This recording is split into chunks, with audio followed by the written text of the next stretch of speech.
The mahogany table looked like it had been frozen in time since the Reagan era. Gleaming, frigid, far too long for any room not designed to shrink a person down. At its far end sat Mr. Rohr, my grandfather's estate attorney. His tie was navy, his delivery detached. Aaron sat across from me, posture impeccable, hair in place. My younger sister had always looked like she belonged on the cover of someone else's lifestyle magazine. Beside her sat our mother, Marjorie, wearing a smile so hollow it might as well have been painted on. Dennis, our father, was silent, as always. Mr. Rohr cleared his throat. As stated in the formal last will and testament of Edward Langston, he began, the following bequests will be distributed according to instructions filed 8 months prior to his passing. He slid open a narrow envelope, face unreadable. No emotion, no pause, just protocol.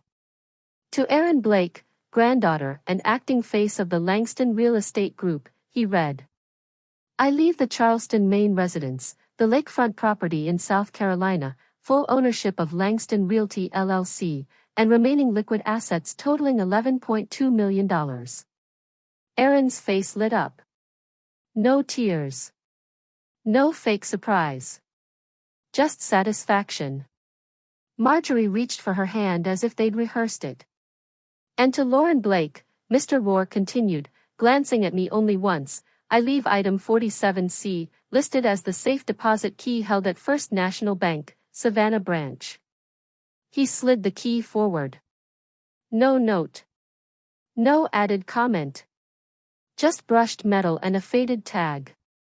The silence sliced clean. No reactions. Just victory planting itself quietly on one side of the table. Aaron leaned in slightly, voice sugar over steel. Well, that's poetic, she said. I didn't respond. I bet it's filled with stamps or war bonds, she added, glancing at our mother. Did Grandpa collect anything weird? Dennis didn't meet my eyes. Scratched his neck. He had stamps, he muttered. My heart thudded once behind my ear. I stared at the key, then looked up. That's it? I asked, not angry, just direct. Mr. Rohr nodded. Per the public portion of the will, yes. That concludes the reading. Aaron rose first. She tucked the check into her purse like it was a lunch receipt. Well then, she said, not to me. I've got meetings in Atlanta. Thank you, Mr. Rohr. She left. Marjorie followed, heels tapping like punctuation. No one looked back. Dennis lingered just long enough to glance at me, then slipped out. Mr. Rohr gathered his files. I was instructed to hand you the key in person, he said. Beyond that, I wasn't told to explain. I reached for it. The metal felt colder than it should. He said you'd understand, Mr. Rohr added softly. Eventually. Then he, too, left. I stayed in that seat a while, staring at the place where $11 million had briefly hovered, gone now, replaced by a key. A key I didn't understand. The bank still smelled like polish and old paper. No music. No kiosks. Just quiet. I handed the key to the woman at the front. Late 60s, navy blazer, First National crest on the pocket. She inspected the tag and typed silently. Then she looked up. Not suspicious, knowing. This way, Miss Blake. She guided me past quiet offices and down a hallway of thick doors. At the end, she unlocked a vault and held it open. I'll give you privacy. Buzz when you're ready. The room was small. No chair. No window. Just a drawer labeled 47C. I pulled it out, heavier than expected. 3 things inside. First, a sealed folder. My grandfather's handwriting labeled it clearly, property titles. Second, a leather case holding a flash drive. Third, a bank statement, dated 2 weeks before his death. I opened the folder. 3 commercial properties in downtown Charleston. Not in Langston Realty's name. Privately owned by my grandfather. No ties to Aaron or my parents. Then the statement. My hands tightened. It showed an account balance, $30,291,184. Beneficiary, Lauren E. Blake. Not part of the trust. Not part of the estate. Mine. I stared. 3 properties. 30 million. Hidden. Quietly passed down to the one person who wasn't supposed to receive a thing. Last, the flash drive. I connected it to my laptop. 1 audio file. I clicked play. His voice filled the space, soft, steady. If you're hearing this, Lauren, then you already know the others got what they thought they earned. They've always been busy counting debts they imagined I owed. You never did. That's why this is yours. A pause. A breath. Maybe a sip of something. I started moving assets 10 years ago. Carefully. Legally. Quietly. They were too busy with image and noise to notice the details. This isn't a gift, Lauren, it's a pass of the baton. I trust you'll know what to do. Or not. Either way, they can't touch it. The audio ended. I sat still, screen glowing. He hadn't just left something. He'd shielded it. Protected it. From the very people who had erased me, piece by piece, from their version of family. I repacked everything and buzzed for the attendant. As she led me out, she spoke softly. He came in himself. Every time. Told me, this is for someone who plans ahead. I turned to her. When was his last visit? She didn't hesitate. 2 weeks before he passed. Carried the folder himself. Said it was almost time. Outside, the air felt thick. I didn't go home. I got in my car, opened the GPS, and typed in a place I hadn't visited in over a year, the old Langston Ranch. Because if Grandpa had hidden this much from them, what else had they hidden from me? The gravel crackled under my tires like brittle bones. The ranch house still stood, low roof, faded clapboards, green shutters weathered to sage. The wind whispered through the pecan trees like it remembered names I had long forgotten. I stepped out. The porch sagged. A windscreen was gone. The flower beds lay overgrown. But the door, its brass handle worn, its carved wood familiar, still offered the same silent challenge, come in if you think you belong. I lifted my hand to knock. But I didn't have to. It opened. Dorothy Langston. My grandmother. Cardigan wrapped tight. She studied me. Not warm. Not surprised. Just cold and certain. So, you finally remembered we're alive, she said. Her voice hadn't aged. Hi, Grandma, I replied. My voice felt small. Can I come in? She didn't move. They told us you didn't want to speak to us anymore. That you'd moved on. That we embarrassed you now. I blinked. They, your parents, Aaron, everyone. I never said that, I murmured. I tried to call. I came by last March. Her eyes narrowed. We were home. Aaron opened the door.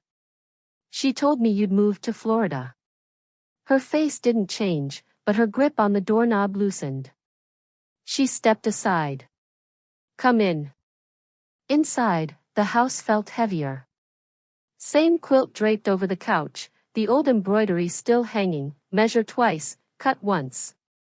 But the silence had settled deeper than before. She disappeared down the hall and returned with a small item in hand, a notepad, the spine cracked and flaking. He wrote your number here. Called it nearly every day until he passed. She handed it to me. I glanced down. My breath caught. This isn't my number. She stared, slowly blinking. I've had the same number since college. That's not even close. Her fingers trembled as she sank into the edge of his old armchair. The one no one else was allowed to sit in. They told us you changed it. That you didn't want contact. They lied, I said quietly. They didn't tell me he was sick. I didn't even know about the funeral.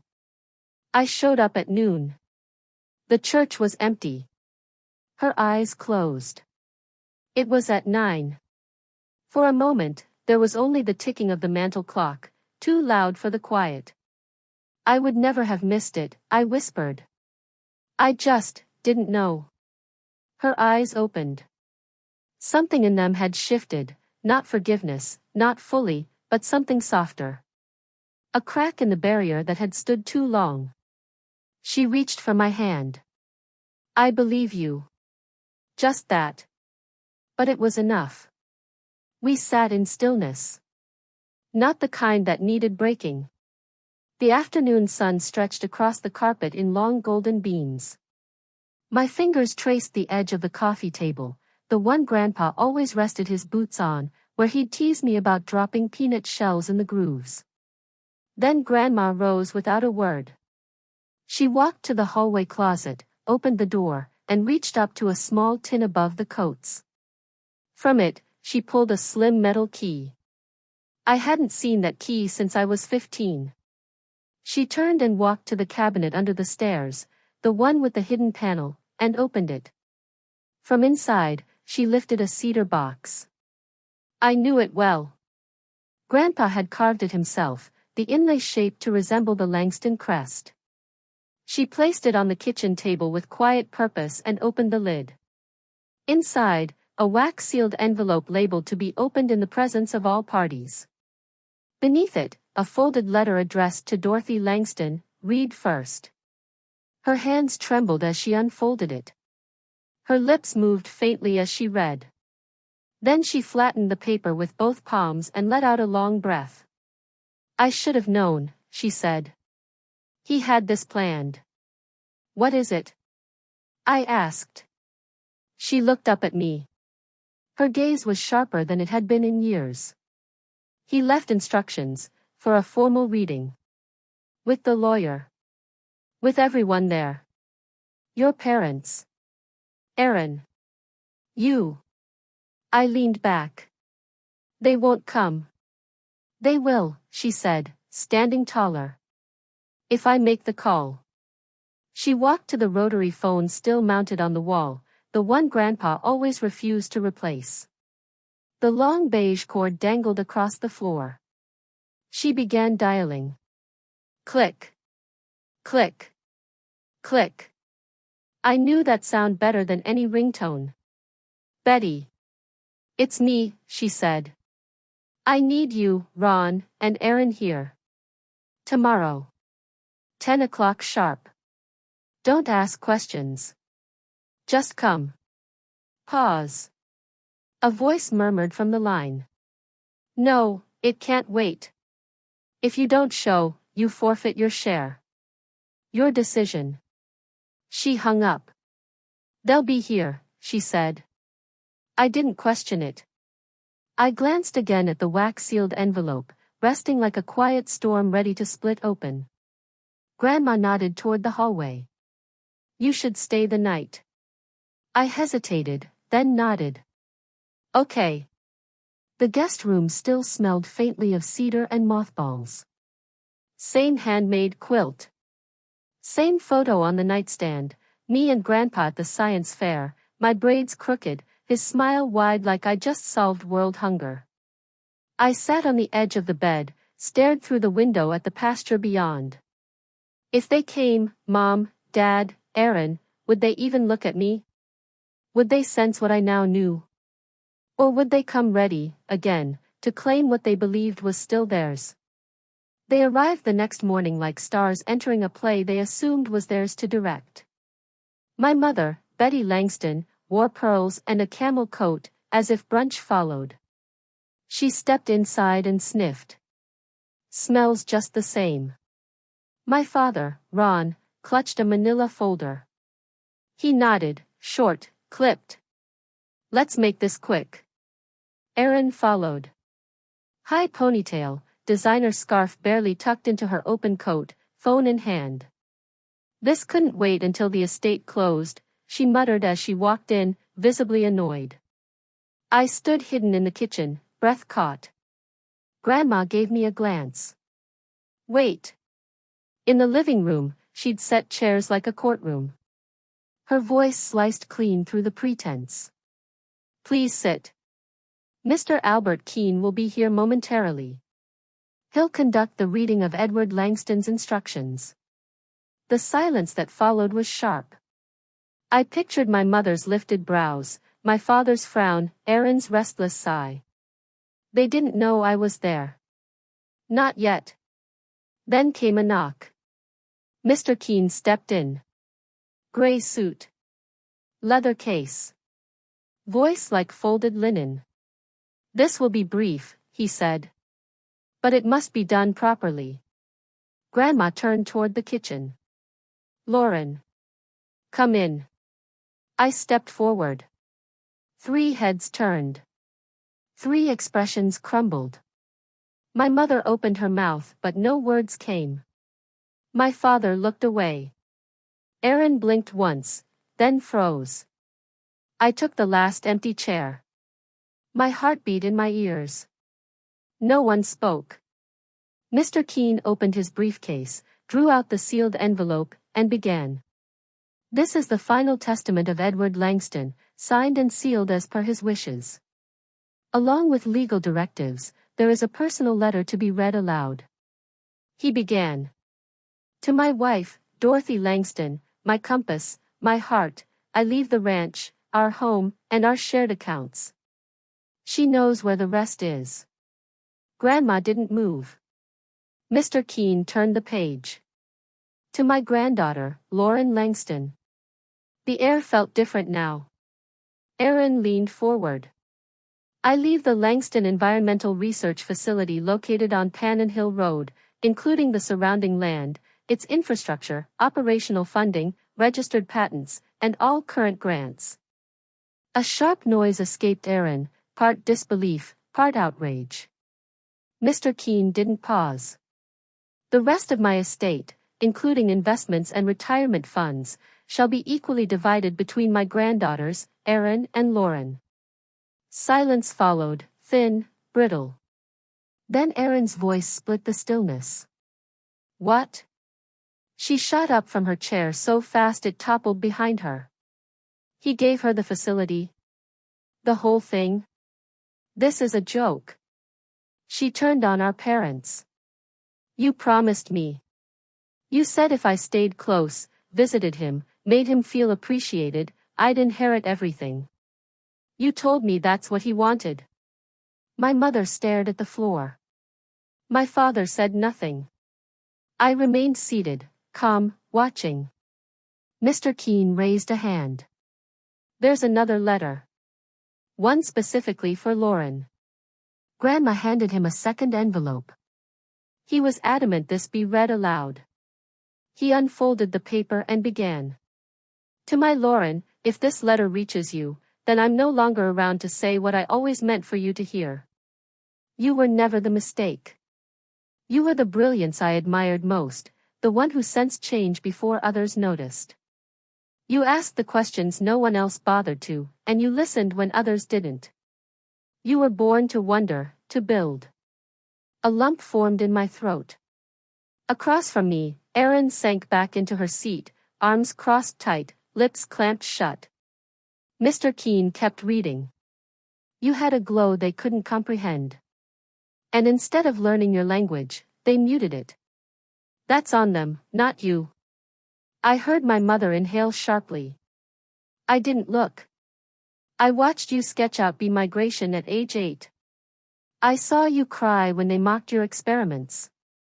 I remember the day you asked me to hide your science fair trophy, because you were afraid they'd feel uncomfortable. That shattered me. I remembered it too. The humiliation. The way Aaron scoffed when I explained my project. I couldn't undo what they did. But I could leave you a space where you wouldn't need to apologize for how your mind worked. That's what the facility is. It's not a gift of blood, it's recognition of integrity, of purpose. You earned it without ever asking. When the letter ended, the room was so quiet it hummed. Then I spoke. Low but clear. She never came to that science fair. My mother. She was at Aaron's pageant rehearsal. Aaron's eyes dropped to the floor. My father finally spoke. Lauren, this isn't the place. It's the only place, I interrupted. Because all I heard growing up was, why can't you be more like Aaron? I looked at them both. Every time I wanted to be proud of something, you treated it like a threat. Aaron snapped, you disappeared for years. I didn't disappear. You all erased me, I said.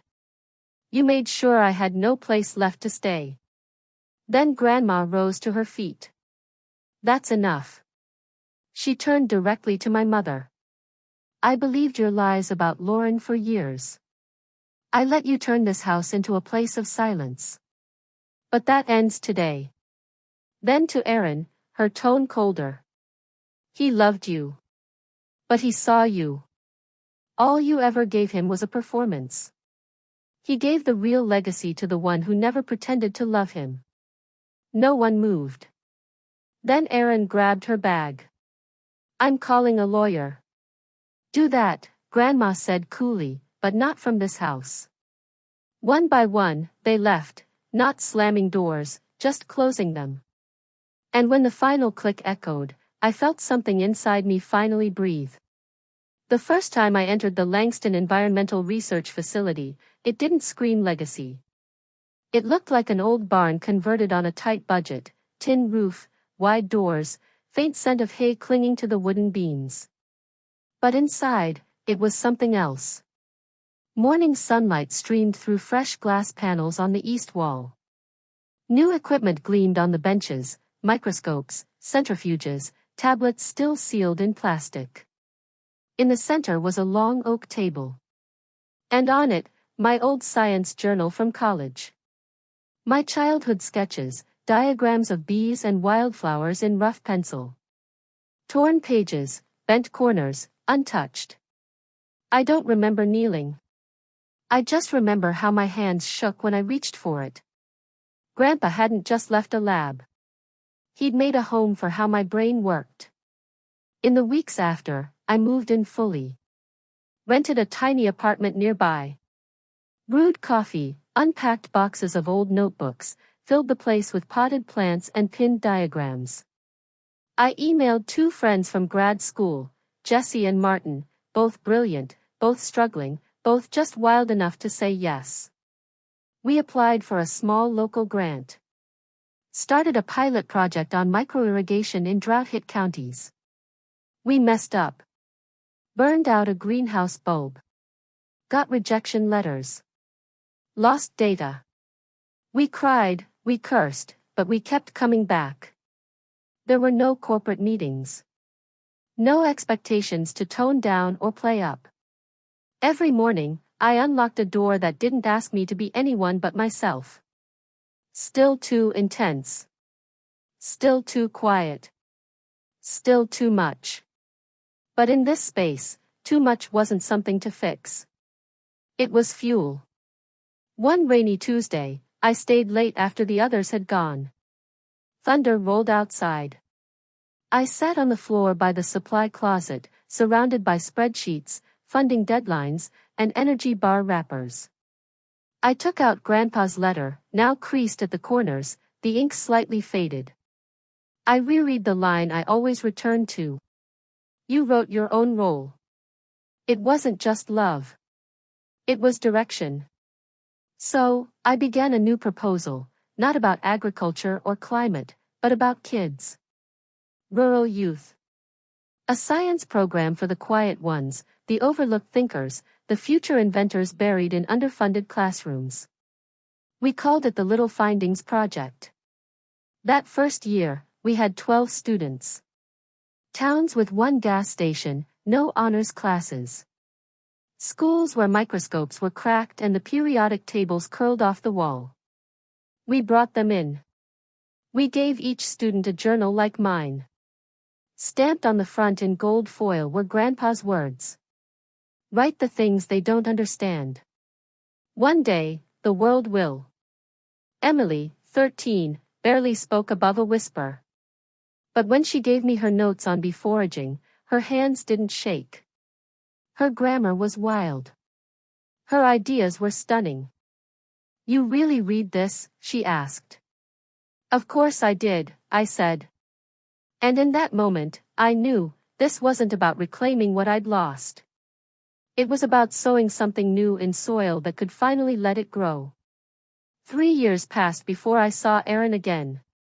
An email arrived from a legal firm in Chicago. Subject, request to visit Langston Research Facility. I braced for legal drama. A challenge. A threat. But when she showed up, she wasn't the Erin I remembered. No stilettos. No polished hair. No steely tone. She walked in underdressed in a coat that hung on her. No makeup. And a stillness in her that was almost unfamiliar. I was standing beneath Grandpa's portrait, his smile as knowing as ever. She stopped when she saw it. He always knew who you were, she said. Even when I didn't. Especially then. I didn't respond. I didn't need to. I'd like to see it, she added. The lab. What you've built. I could have said no. But I didn't. I led her through the annex, past the greenhouse, the labs, and the wall where our first cohort's journals hung in frames. Each name beside the words that were never supposed to matter. But now did. She didn't say much, just asked soft questions. What's that instrument used for? Do the students actually get to publish their work? How do you afford all of this? We paused by the community garden. A handful of kids were pulling kale from the soil, laughing at a worm they decided to name Larry. A mother and child filled seed trays nearby, while a dad checked the moisture levels by the irrigation lines. Erin watched them. Her fingers kept fidgeting, tugging at her sleeves, folding and unfolding the hem, tracing absent shapes into the wood of the railing. I don't expect you to forgive me, she said at last. I didn't reply. I needed to see what he left you. What you built. She didn't cry. But the way her eyes followed those children told me she was finally noticing something she'd never allowed herself to see. She stayed for an hour. No drama.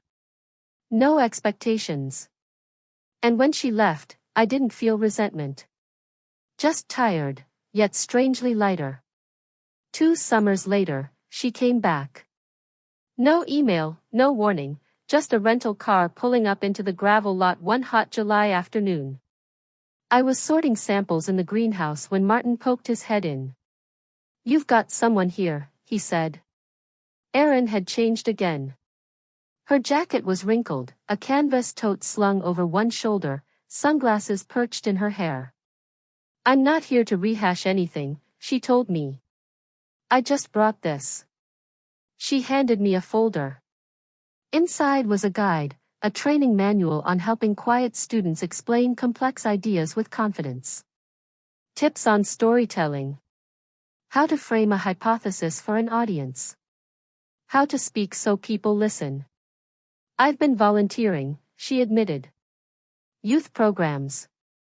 Debate clubs. Library workshops. She hesitated. I thought maybe, this could be useful. I flipped through it. Some of it was too polished. Some a little awkward. But it was genuine. Considered. On the last page, in her handwriting, was a note. For the kids who think in quiet, the ones I never noticed. That summer, she started visiting every other weekend. She helped our science campers practice their poster presentations, taught them breathing techniques, gave gentle advice on tone and delivery. A few of the students even started calling her Coach E. She never apologized with words. But she came. She showed up. And sometimes, that's all that's needed. It's been 6 years since the will was read. 6 years since I watched my parents walk out that front door without a single raised voice, just that calm, final latch of the lock. I haven't seen or spoken to them since. Their names occasionally appear in financial newsletters or event coverage from high-end fundraisers in Florida. I skim past, the way you glance at a forecast that doesn't concern you. I don't feel anger anymore. But I don't feel longing either. What I carry with me now is the work. The facility has grown from a single barn to a living, evolving center. 4 functioning research labs. 3 greenhouses, now expanded. 60 acres of testing fields. We've engineered drought-tolerant seeds that can endure conditions that once wiped out entire harvests. We've partnered with universities in Kenya and Brazil. Shared techniques with indigenous farmers restoring their ancestral soil. Just last month, I stood on stage in San Francisco to receive a National Climate Innovation Award. I wore a navy suit. No heels. In my pocket, Grandpa's old watch, the one Grandma gave me last year. Inside it, a photo of me at 10. Beaming beside my Be Communication project, the same one that made my mother roll her eyes. He carried that photo with him every day. Now it sits on my desk where the morning light lands just right, casting soft gold halos across my papers. Some mornings, I speak to him, not aloud, but in the hush. When a student wins a scholarship. When I remember how close I came to believing I didn't belong. He never let me vanish. Not really. And now, I get it. Legacy isn't about statues or grand speeches. It's a trail of decisions. It's quiet trust passed forward. It's the unspoken belief that someone's mind, just as it is more than enough. These days, Grandma lives in the small apartment attached to my house. She's slower now, sometimes forgets names. But she's still sharp when it matters. We drink coffee together in the sunroom. She tells me things I never knew, how Grandpa proposed by planting a tree, how he believed that soil remembered love, how he always knew I'd return. Maybe he was right. Some evenings, I walk out past the test fields, past the student garden, and sit on the old bench Grandpa built by hand. From there, I can see the stars, not the ones I stuck on my childhood ceiling, but the real ones. I think of the little girl I was, elbows scraped, questions too large for the room. And I whisper to her, steady and soft. You were never too much. You were simply ahead of your time.